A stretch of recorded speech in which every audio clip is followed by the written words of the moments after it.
Bom, agora chegou a hora do nosso primeiro palestrante. Ele é vice-presidente do Mises Institute, é editor do Quarterly Journal of Austrian Economics, especialista em teoria monetária, economia comparativa e de economia austríaca, e história do ensinamento econômico. É coautor do curso de economia austríaca, disponível em DVD, que vai ser transformado em livro. O nome é Fundamentals of Economic Analysis. Nessa exposição, ele vai explicar para a gente quem foram, afinal, esses são considerados os maiores expoentes da escola austríaca de economia. Eu peço aí os aplausos para Joe Salerno, nosso primeiro expositor.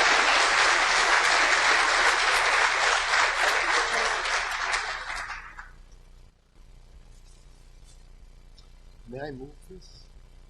I want to place this here. Okay. Put it here and I will save it.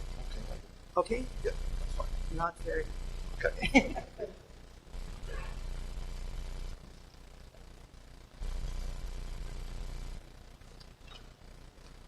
Good morning, ladies and gentlemen. I am deeply honored and really thrilled to be here as the opening speaker of the first Brazilian conference in Austrian economics. When I first became acquainted with Austrian economics as a college student in the early 1970s, I met no other Austrian for 2 years. I remember reading Murray Rothbard's book, America's Great Depression, while I worked as a janitor sweeping floors. I would sneak off on my own and read the book in a small janitor's room. Mike? Okay.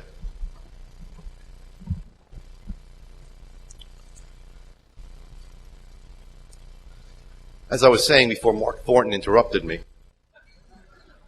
I would sneak off on my own and read the book in a small janitor's room. I felt so alone. I was alone. I was hiding from my boss and reading a book by myself in a closet. I could never have imagined back then that today I would be speaking to an audience of hundreds in Brazil about Mises and Rothbard, 6 months after I attended a conference in Spain on the works of the Spanish scholastics. I want to thank Elio Beltro and the dedicated staff of the Mises Institute of Brazil for making such a wonderful event possible. For me, this is indeed a dream come true. Now there are even more people who will be reading Austrian economics with me out in the open. Okay. Who were Mises and Rothbard? The short answer is they were vocational economists in an age of professionalization. In this lecture, I will explain that this answer is the key to understanding the way they lived their lives and the intellectual contributions that they made. Mises and Rothbard were born 2 generations apart, and they were worlds apart in cultural background and personal temperament. But despite these differences, they shared important similarities, both in their intellectual attitudes and in their scholarly careers. Both men were creative geniuses who constructed an imposing system of economic theory. They both worked in virtual isolation, outside of mainstream academia, during very productive periods of their lives. Both published great treatises on economic science at crucial turning points in economic thought. These treatises saved Austrian economics and sound economics in general from falling into oblivion. Both Mises and Rothbard were passionate and intransigent seekers of truth who never deviated from Karl Menger's original vision of the economy as the outcome of the valuations and choices of individual human beings. The most important similarity they shared, however, was that they were both vocational economists in an era when economics was becoming increasingly professionalized. What is a vocational economist, and what qualities distinguish him from a professional economist? The dictionary defines vocation as the work or function to which a person is called, a mode of life or employment regarded as requiring dedication. Ludwig von Mises defined vocation by distinguishing between 2 different kinds of labor. The first he called introversive labor, and the second extroversive labor. You will not find these precise words or their equivalent in an English or Portuguese dictionary. Mises coined these terms in order to address an important distinction in human action. Introversive labor is a labor undertaken solely for its own sake and not as a means to another end. Extroversive labor, in contrast, is performed because the individual prefers income or other rewards that he can earn by working to the pleasure of leisure that he sacrifices. Mises described the two most conspicuous examples of introversive labor. The first is the search for truth and knowledge pursued for its own sake, and not as a means of improving one's own efficiency and skill for other tasks. The second is true sport, which one practices without any desire for social recognition or success. Mises always referred to mountain climbing, which was one of his favorite pastimes, as an example of true sport. The effort expended by the scientific truth seeker, that is, we scholars, or the mountain climber, does not involve the usual disutility of labor. The labor itself is the source of satisfaction. So from the point of view of the science of human action, seeking truth in economics, when it is pursued as an end in itself, directly satisfies the scientific researcher or scholar. It is therefore a vocation. Now, the search for new truth in economics requires many things in addition to intellectual efforts of the vocational economist. It also requires complementary goods like books, journals, research facilities, conferences, clerical assistance, and other kinds of labor. Most of these things must be purchased on the market.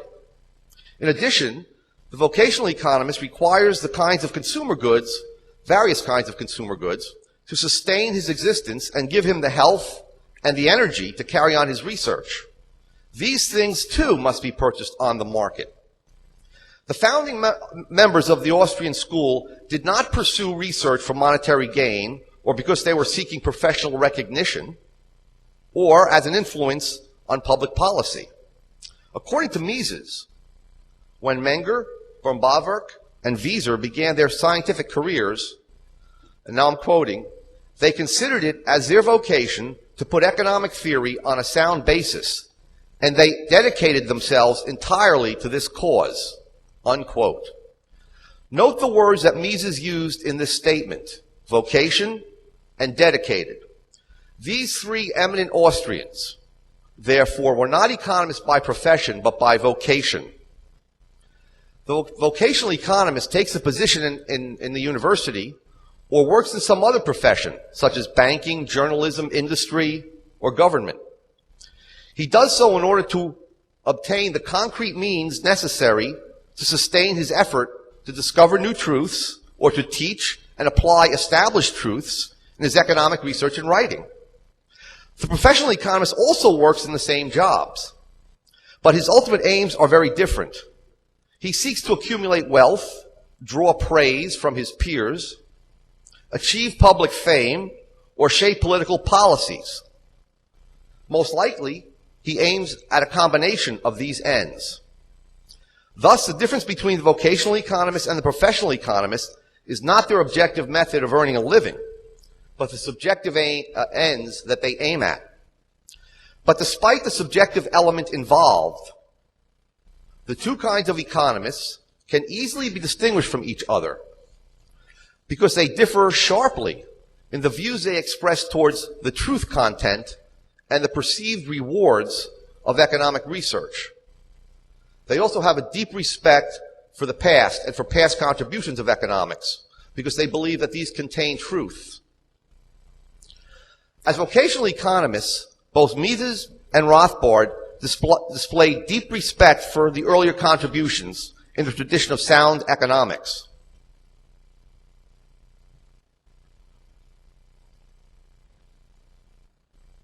This was particularly true with regard to their mentors.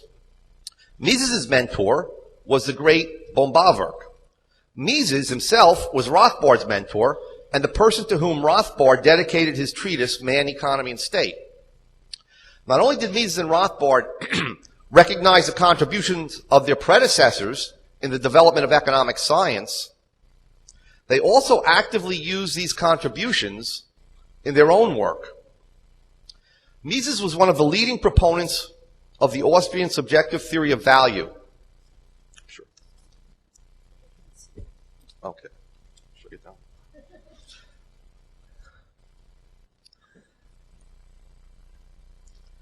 Now, this subjective theory of value had replaced the objective cost of production theory held by the British classical school of David Hume, Adam Smith, and David Ricardo. Mises, however, further developed subjective value theory by correcting the founders of the subjective value doctrine, Menger and boehm-bawerk, who had not fully realized that utility and value could not be measured and quantified. Mises demonstrated that value was strictly ordinal and involved a ranking of goods by individual actors. As such, Mises argued, values could be neither added together nor compared between different individuals. Mises then formulated a theory of monetary calculation based on this subjective theory of value. He showed how the subjective and ordinal valuations of individual consumers are transformed by the free market into a system of objective and cardinal prices. This system of prices is used by entrepreneurs to calculate their profits and losses and to rationally allocate resources. Mises went on to show that under socialism, where private property and the means of production was absent and the state controlled all capital goods, exchange and market prices could not exist. Without real market prices, economic calculation would be impossible. Under socialism, therefore, no objective guide would exist for allocating scarce resources, and production would be chaotic, and human life and civilization would come to a quick end as we know it.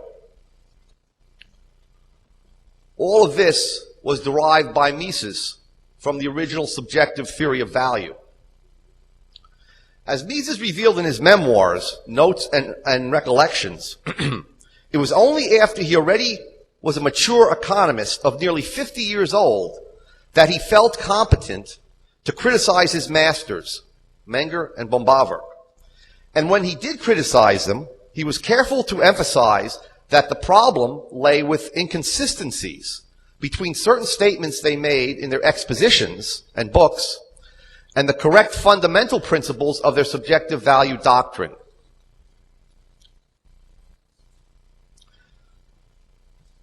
Mises not only drew from the intellectual legacy of his predecessors and mentors, but also learned the new ideas and criticisms of his colleagues and students, whom he often generously credited with inspiring improvements in his own theories.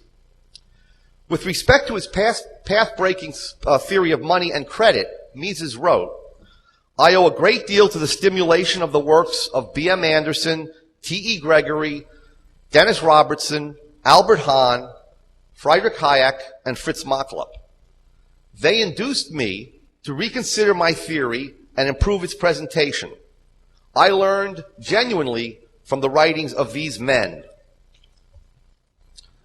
So Mises was an incredibly humble man intellectually.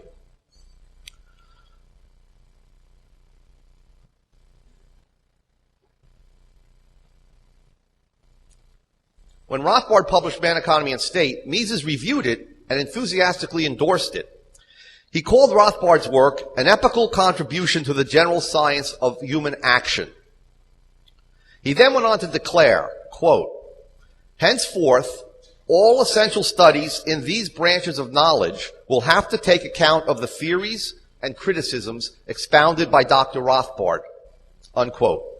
Mises gave high praise to Rothbard's treatise, despite the fact that parts of the book were intended to correct and improve upon the system of economic theory that Mises himself had presented earlier in Human Action.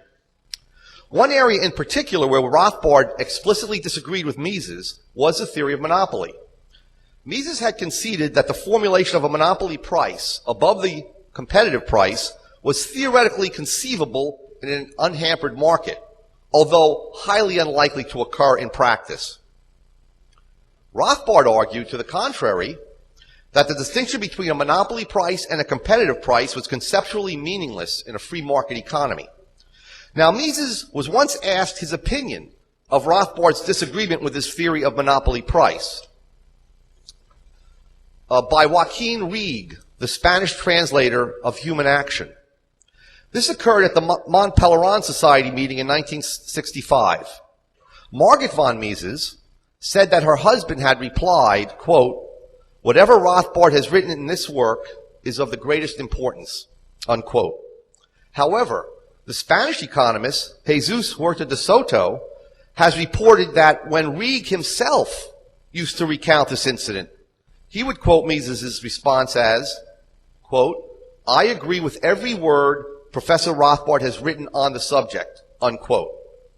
Whichever account of the incident is correct, the point is that even in his later years, Mises remained open to the criticisms of his students when they improved upon his own work. Rothbard, too, treated his mentor and his predecessors in economics with uncommon deference and respect. He often referred to himself only as a student of Mises and characterized his own original contributions to economics as attempts to advance what he called the Misesian paradigm. The first time Rothbard ever directly criticized Mises in public was in his classic paper on praxeology, value judgments, and public policy, which he presented at the North American Conference on Austrian Economics, the first North American Conference on Austrian Economics, held in South Royalton, Vermont.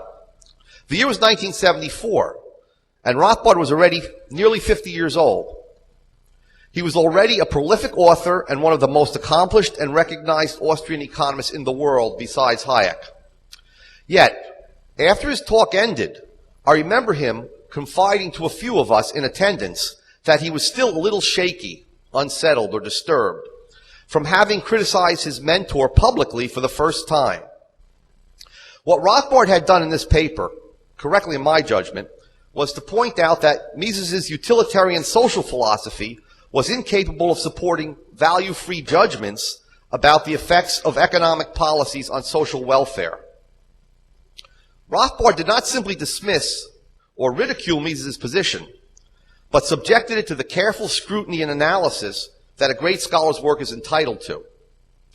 I was fortunate to count Murray Rothbard as a close friend for over 20 years. So perhaps you will indulge me some personal recollections that reveal his great intellectual humility and his respect for his younger followers like myself. Some may have called us little punks. On one occasion, I met Murray for a lunch at his favorite delicatessen in New York City. It was in the early 1990s when he was working on his 2-volume masterpiece on the history of economic thought. Over lunch, he eagerly told me about the many new discoveries he had made, the unjustly obscure economists he had discovered, how one apparently minor economist was actually a brilliant movement organizer, although his influence was evil, as Murray would say, how modern psychobabble, which Rothbard usually detested, was actually useful in explaining the thought of a famous classical economist. And on he went, in his rapid-fire New York style of speaking. He gleefully told me about the novel interpretations and critiques he was developing that would puncture the overblown reputations of some of the most venerable figures in economic thought. While he spoke, I rarely said anything because I was fascinated by what I was learning and I wanted to absorb every new idea and insight. I was also stunned by the breadth and the depth of his knowledge about a subject that he had not previously written much on. He must have mistaken my silence as a sign of boredom, because after about an hour, he suddenly stopped and sheepishly apologized for going on at such length. I assured him that I was not bored and urged him to continue. To my delight, he merrily resumed his discourse for another 2 hours. Later, I thought to myself, how could he think that I ever would want to interrupt him? Here he was, a creative genius who was giving me a private seminar on a work in progress that was sure to be a future classic when it was published. I will relate one more personal memory. In 1990, I published an article entitled Ludwig von Mises as a Social Rationalist in the Review of Economics, a journal edited by Rothbard. The article presented an interpretation of Mises' views on the problem of socialist calculation and on the function of the price system, which differed radically from the common interpretation held by leading Austrian economists, including Israel Kirzner and to some extent Rothbard himself. In particular, I argue that Mises' position in the socialist calculation debate and his understanding of the function of the price system differed significantly from his student Hayek's. I withheld the paper for about 6 months after it was completed because I was fearful of how it would be received. I finally sent it to Rothbard, and to my great relief, he responded quickly with a long letter highly praising the paper. Here is part of what he wrote. And I quote this because he's written very similar letters to many younger scholars.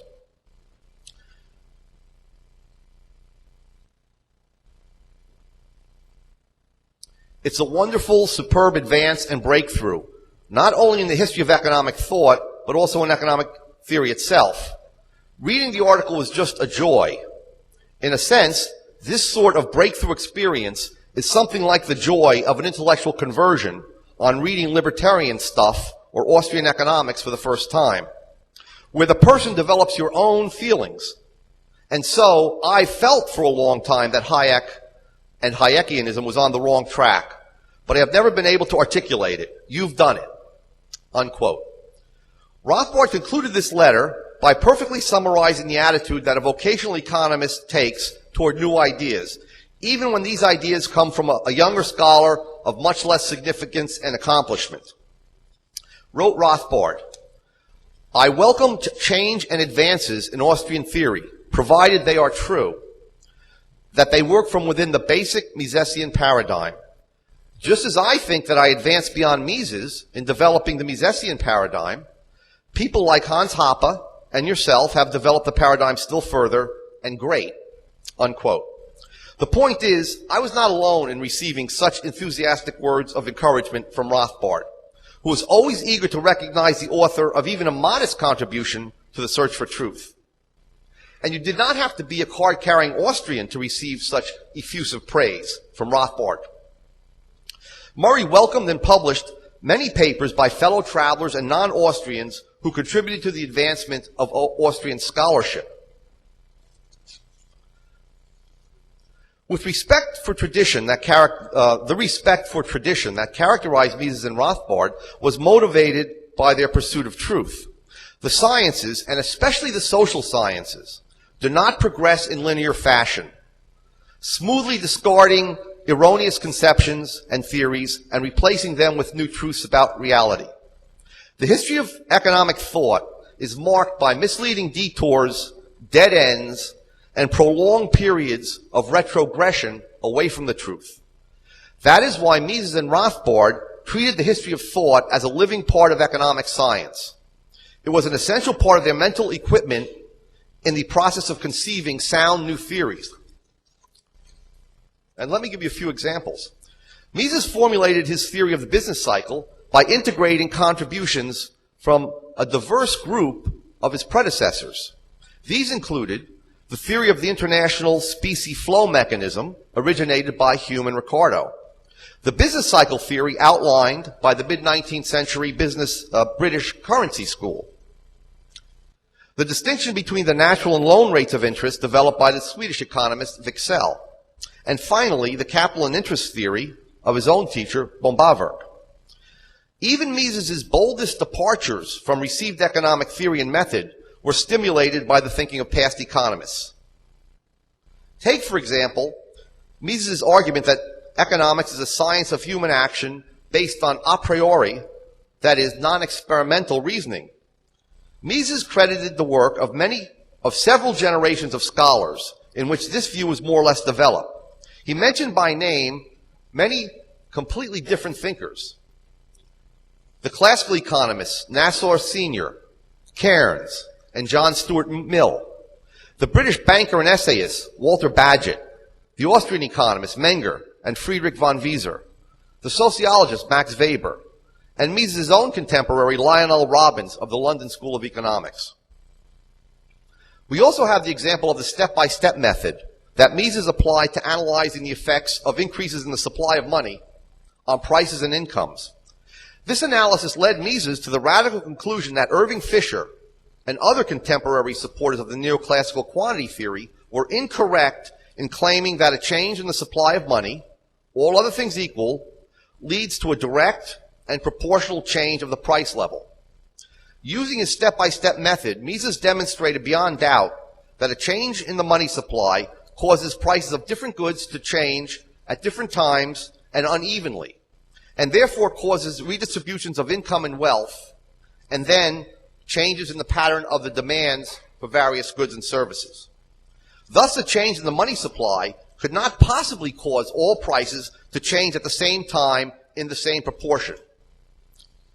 But Mises' theory was not completely new.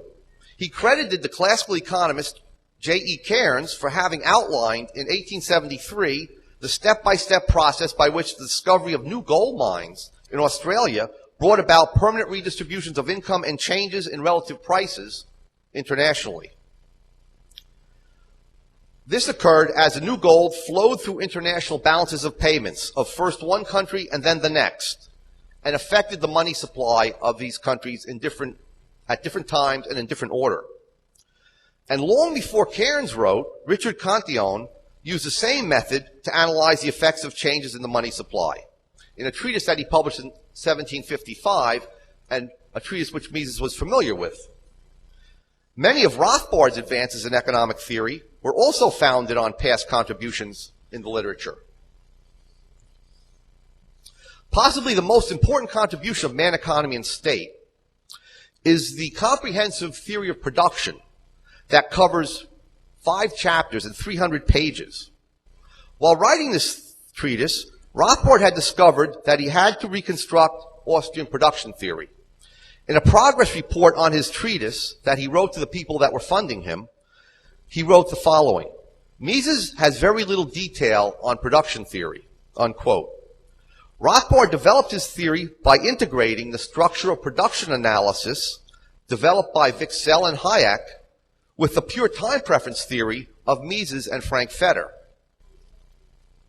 Both of these lines of thought originated in boehm-bawerk. However, in Human Action, Mises had ignored structure of production analysis, presumably because of its association with boehm-bawerk's fallacious notion of a measurable average period of production.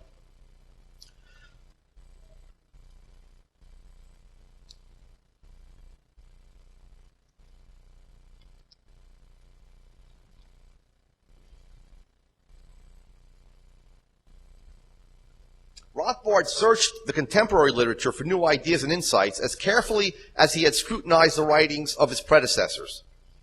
Man, Economy, and State contains citations of over 150 books, journals, conference proceedings, government reports, dissertations, policy reports, and monographs that appeared between 1949, when Human Action was written, and 1962, when Man, Economy, and State was published. Rothbard's deep engagement with the contemporary literature paid off as he discovered that many of these works contained ideas that helped him to clarify, correct, and advance Austrian theory. And he eagerly integrated these contributions into his own work. So he did not just depend on past Austrians. One example is his critique, or another example is his critique of perfect competition and monopolistic competition doctrines, and his formulation of a positive theory of competition as a dynamic process. Here, Rothbard favorably cited the contributions of a number of mainstream economists. He singled out a book on quality and competition written by an obscure economist, Lawrence Abbott, and he gave this book special praise. He characterized it as, quote, one of the outstanding theoretical works of recent years. Indeed, the theory of rivalrous competition developed by Rothbard is clearly influenced by Abbott's arguments on the central importance of the qualitative dimensions of competition. As I already mentioned, the vocational economist may not earn his living by teaching in an academic institution. Mises worked for the Austrian Chamber of Commerce for 24 years, during which he taught as an unpaid part-time professor at the University of Vienna.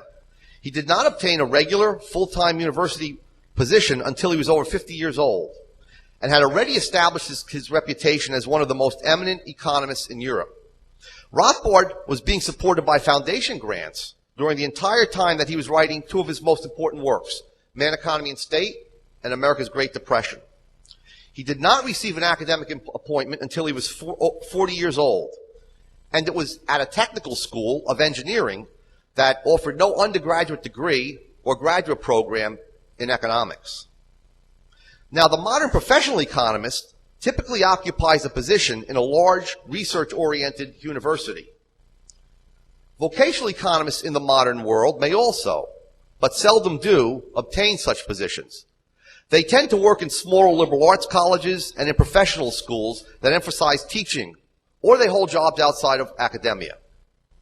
But how they earn their pay is not an important difference between the vocational economist and the professional economist. An essential difference between the two kinds of economists is the role played by truth in motivating and shaping their research activities. Vocational economists, as I said, are truth seekers. The discovery of truth is the prime motivation, the guide, the reward for their research. Vocational economists, like Mises and Rothbard, are not afraid to use unfashionable terms like truth, law, inexorable, immutable, universal, when characterizing economic concepts and theories. In his treatise, Mises spoke of, quote, the operation of inexorable economic law, unquote. You'd be laughed at in modern universities if you said something like this. He described economics, quote, as the theory of all human action, the general science of the immutable categories of action and of their operation under all thinkable special conditions under which man acts, unquote. Finally, he asserted, the teachings of praxeology and economics are true for every human action without regard to its underlying motives, causes, and goals, unquote. For Rothbard, economics was the body of immutable and universal laws that are logically derived from the fact that people employ means to attain their most desired ends. Thus, Rothbard wrote, quote, all these elaborated laws of economics are absolutely true. Economics does furnish existential laws, unquote. Rothbard described the purpose of his treatise, Man, Economy, and State, as, quote, slowly and logically to build on the basic axioms an integrated and coherent edifice of economic truth, unquote. Now, contrast these statements by Mises and Rothbard with that of Paul Samuelson, the exemplar of the modern professional economists. Samuelson once declared, and I'm quoting from him, I can claim in talking about modern economics, I am talking about me, unquote. And I say truer words have never been spoken, because Samuelson manifested in the highest degree all the qualities of the modern professional economist. Samuelson was a logical positivist of the crudest kind. He believed good theories are simply economical descriptions of the complex facts of reality. His words. Such theories, according to Samuelson, are supposed to more or less accurately represent facts that are currently observed or likely to be observed in the future. In other words, Samuelson's positivist conception of theoretical research rested on the elementary logical fallacy that non-repeatable historical facts can reveal the causal laws that operate and interact to produce a unique and complex economic event at a later moment in history. Now, why would Samuelson have embraced such nonsense? He explained, quote, not for philosophical reasons, but purely out of long experience in doing economics that other people will like and that I will like, unquote. Okay, so he liked to theorize in this way. Samuelson and Solow, his co-author, their formulation of the now discredited Phillips curve, which postulated a stable trade-off between inflation and unemployment, is a good example of such theorizing in action. Without doubt, the Phillips curve for a time was well liked by Samuelson, Solow, and other professional economists, and was even used by government policymakers. But its truth content has proven to be exactly nil by the worldwide stagflation that developed in the 1970s. However, the professional economists need not worry too much about such obvious failures of their models to yield true knowledge about reality. According to Samuelson, His reward for pursuing economic research lies elsewhere. And this is what Samuelson writes about why he and other professional economists do economic research. In the long run, the economic scholar works for the only coin worth having, our own applause, unquote. Along the same lines, Samuelson describes scientists, including professional economists, as being, quote, as avaricious and competitive as Smithian businessmen, referring to Adam Smith's businessmen. He goes on, the coin they seek is not apples, nuts, and yachts, nor is it coin itself, or power, as that term is ordinarily understood. Scholars seek fame. The fame they seek is fame with their peers, the other scientists whom they respect and whose respect they strive for. Unquote. Samuelson's account of the reward sought after by modern professional economists, if it is accurate, clearly reveals that their research is not governed primarily by a search for truth. Okay. They just want to hear people clapping, people that they like. But Samuelson's view is not completely accurate. The professional economist does indeed toil to obtain position, power, and income, mainly by means of the state. A more accurate account than Samuelson's of the goals sought by the professional economist was given by Mises in his description of Werner Sombart. Sombart was a leader of the third generation of the German historical school, which was viciously anti-Austrian and anti-theoretical. The school was already in decline after World War I, but still controlled the prestigious university chairs. German economists, or German economics, had been professionalized in the late 19th century, which really means brought under the control of the state. And this was long before economics in the English-speaking countries. Sombart was perhaps a consummate professional economist, and Mises knew him personally.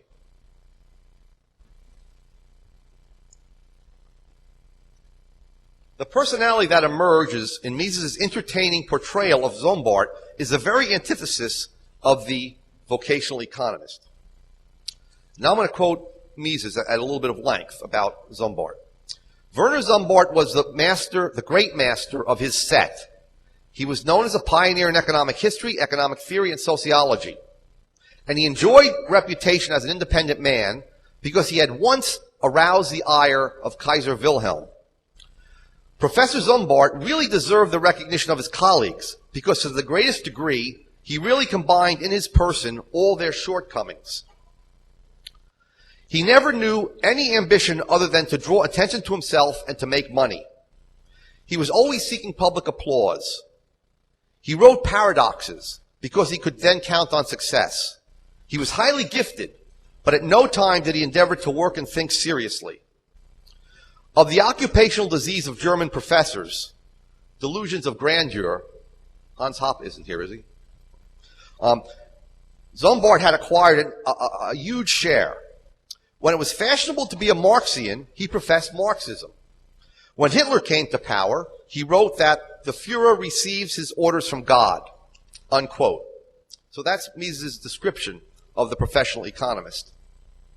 Now this brings us to the role of the state in the development of the economics profession. In Human Action, Mises drew a perceptive distinction between vocational economists and professional economists, which invoked the interventionist state. Wrote Mises, the early economists devoted themselves to the study of the problems of economics. In lecturing and writing books, they were eager to communicate to their fellow citizens the results of their thinking, in order to make sound policies prevail in the conduct of civic affairs. They never conceived of economics as a profession. Now he's referring to the great classical economists. Now, continuing, Mises says, the development of a profession of economists is an offshoot of interventionism. The professional economist is a specialist who is instrumental in designing various measures of government interference with business. He is an expert in the field of economic legislation, which today invariably aims at hindering the operation of the market economy. Unquote. Let me expand on Mises' brilliant insight. The professionalization of a scientific discipline, particularly a social science like economics, almost always proceeds hand in hand with the expansion of government intervention. The reason for this inevitable connection rests on two facts. On the one hand, as Mises pointed out, the state requires a class of intellectuals and specialists to design and provide rationalizations for various interventions into the market economy.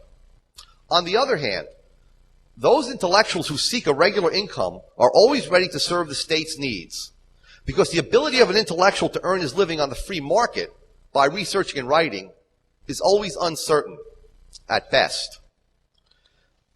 As the interventionist state expands, it reinforces the need for trained experts.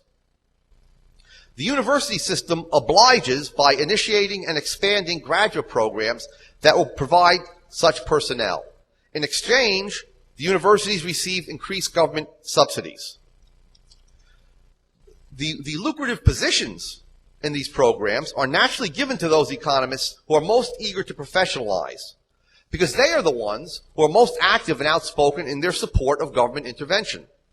In the U.S., the most extreme case of domestic interventionism occurred during the two world wars of the 20th century.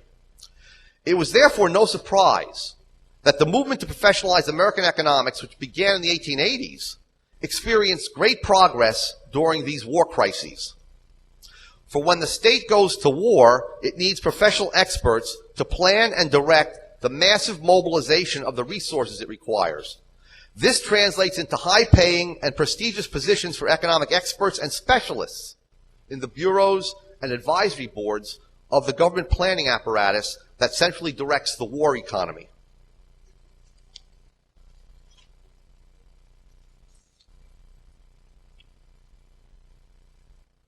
Now, these wartime experiences led economists to recognize the potentially great material benefits that they would gain from a permanent alliance between their profession and the centralized American state. They responded by formally reorganizing the discipline and reshaping its educational methods and requirements to suit the prospective needs of the emerging Cold War national security state. Many new sub-disciplines of economics emerged during the Cold War era. Game theory, linear programming, national income accounting, input-output analysis, growth theory, development economics, all these were designed to serve the needs of the interventionist and imperialist American state. Unfortunately, this proliferation of specialized fields led to a disintegration of economic theory. This was signified by the disappearance of the general economics treatise. In fact, no such treatises were published aside from Human Action and Man, Economy, and State after World War II. No longer was there an integrated system of general economic principles that were held in common and applied to the analysis of all policies and problems by those who call themselves economists. Now, each little subfield of research had its own special theory, which was more or less sealed off from general economic theory. Even general theory itself was now divided into microeconomics and macroeconomics. The disintegration of economics was compounded by the post-war trend toward positivism. However, the unrealistic theoretical models constructed by professional economists in their specialized fields can never assist us in understanding the essential laws governing the market economy. For as Mises pointed out, quote, the economist must never be a specialist. In dealing with any problem, he must always fix his gaze upon the whole system. Economics does not allow of breaking up into special branches. It invariably deals with the interconnectedness with all the phenomena of action, unquote. Our discussion thus far leads to an important general point. The economics profession is a fiat phenomenon in the same sense as inconvertible paper money. Neither would or could exist on a market free of a specific pattern of government intervention. Government cannot directly command and coerce new paper money into existence.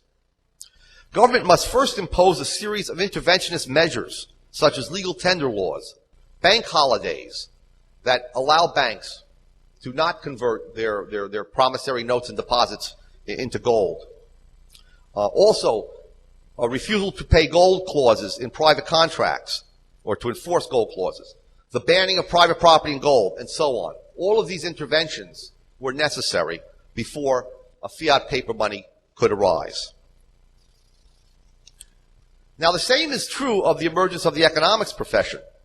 Government has no power to directly design and establish a profession and to create its peculiar customs, conventions, research culture, and institutional infrastructure.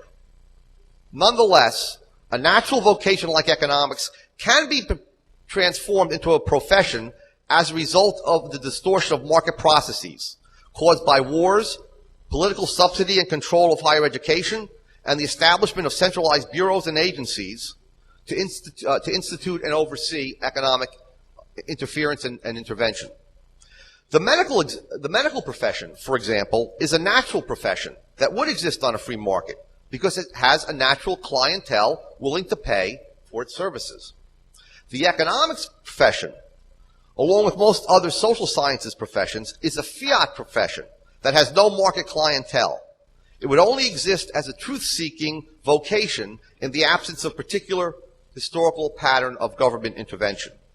So to sum up, the vocational economist, those of us who follow Mises and Rothbard, strives to master the system of economic theory as handed down by the great system builders and innovators of the past. Once this mastery is achieved, then, depending on his ability, the vocational economist is prepared either to apply this theoretical system, to contribute a few innovations to it, or to present a thoroughgoing reformulation of the entire system. The latter was what Mises and Rothbard did. But there are very few individuals who are capable of doing this. Moreover, regardless of which path is taken, the vocational economist is driven forward by a thirst for truth which is never satisfied. He seeks to know more and more about what Rothbard called, quote, the structure of reality as embodied in economic law, unquote. Furthermore, the labor he performs for livelihood, regardless of the field, is merely a means to this and other consumption ends that rank very high on his value scale. All other things equal, he's indifferent toward a position in academia, except as it provides a more efficient method of pursuing his vocation. Public acclaim and recognition by his peers, if they come, are not sought after by him, but are, at most, valued byproducts of his activities. Finally, the vocational economist measures progress in his discipline by the quantity and quality of minds that have mastered economic theory. Because his own search for truth is facilitated by subjecting his work to the critical evaluation of others pursuing the same calling. In contrast, the professional economist aims in his research activities at a number of external ends. As I mentioned, these include recognition by his colleagues, public fame, intellectual influence in shaping government policies, professional advancement and prestige, and of course, power and money. To a great extent, these ends are attainable only with government subsidies, and so he naturally supports an expansive and interventionist state. His natural home is in the large research universities that are subsidized or directly controlled by government. He continually returns there between his appointments in government service, statist think tanks, or international bureaucracies. He welcomes the increase of the sheer number of bodies in graduate programs because it means higher salaries and less teaching for him. He especially welcomes and desires the expansion of opportunities to obtain income and positions of power in advising the state. As Mises perceptively noted in 1949, professional economists, quote, rival the legal profession in the supreme conduct of political affairs. The eminent role they play is one of the most characteristic features of our age of interventionism, unquote. And I submit to you, this is why Mises and Rothbard were, first and foremost, vocational economists. Thank you.